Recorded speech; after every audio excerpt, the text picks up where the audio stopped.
Breaker. Ranger. RCI Kuya, may kopya po ba dyan? Go ahead. 2950. Kuya, may kopya po ba dyan si Tango Papa Shera? Tango Papa Sierra, go ahead. Ayun, Lucena City po. Tito, location nyo po. Go ahead. Dito sa Isla Puting Bato. Saan po sa Isla Puting Bato? Sa Guam? Oh, yes. Ang lakas nyo, gamit ko po wire antenna lang na pang 40 meter. Call sa inyo po, Tito. Matutulog ka na, Tolbak? Tapak ako. Tapak ako. Kalapitan ba kayo? Sige, sige, go ahead, go ahead. Tango Papa Sierra, location mo ba? Diyan sa Lucena, where?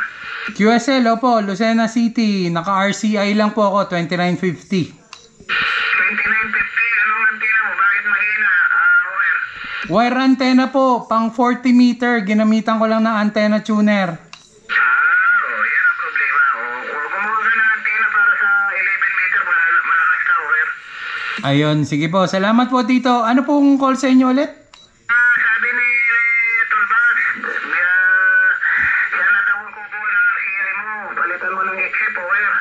Ay, may kausap na po ako. Binibidyo ko po ngayon at para makita niya na gumagana. Ate, ayun. Ayun, kwan ba yan? Si Tolbas ba bibili niyan, where?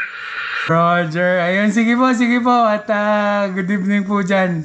Binibidyo ko lang po na makita yung gumagana. Go ahead. Ate, okay, sige. Tango Papa Sierra. Si Tolbas ng San Pablo, kilala mo naman siguro, where? Roger. Sige po, Tito. Ano pong call sa inyo ulit? Ako? QSL po. Blue Sky, Blue Sky. Asol na kalawakan, where? Blue Sky. Sige po. Salamat po. 73s. Yes, ate, Blue Sky. Naka-registered sa LTC, where? Ayan, idol, yung output niya, Ula. Almost 25, nagto-25. Ayun, kopya dun, mga nagmo-modulate kanina, mga taga Pilipinas. Antenna ko is 40 meter na dipole. Ginamitan ko na siya ng antenna tuner. Nagkaari, nakakausap tayo.